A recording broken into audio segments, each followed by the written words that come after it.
آپ صلی اللہ علیہ وسلم نے نماز پڑھائی عصر کی، سلام پھیرا، عموماً بیٹھ جاتے تھے، تشریف رکھتے تھے مسجد میں، اس دن دوڑ کے آپ صفوں کو چیرتے ہوئے جلدی گھر چلے گئے۔ صحابہ حیران، پتہ نہیں کیا واقعہ پیش آیا۔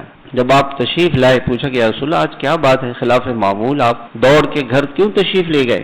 آپ نے فرمایا کہ میرے پاس کہیں سے چاندی کا یا سونے کا ٹکڑا آیا تھا، کسی نے ہدیہ دیا تھا یا کیا تھا، تو نماز میں مجھے اس کا خیال آیا، اور مجھے یہ خیال آیا کہ کہیں ایسا نہ ہو کہ میری موت آئے اور دنیا میرے پاس ہو۔ میں نے فوراً جا کے گھر والوں سے کہا اس کو صدقہ کرو، فوراً کہا کہ اس کو صدقہ کرو۔ اپنے پاس جمع کرنے کا جمع کر کے رکھنا یہ میرا معمول نہیں تھا۔ ایسی زندگی آپ نے گزاری۔ اب ہمارے سامنے میرے بھائیوں صرف دنیا ہے، موت سے پہلے کی زندگی ہے، اس لیے ہم پریشان ہیں۔ جس کے سامنے آخرت ہوگی، جس کے سامنے موت ہوگی، جس کے سامنے قبر ہوگی، وہ ان دنیا کی چیزوں میں نہیں پڑے گا، وہ نہیں پڑے گا۔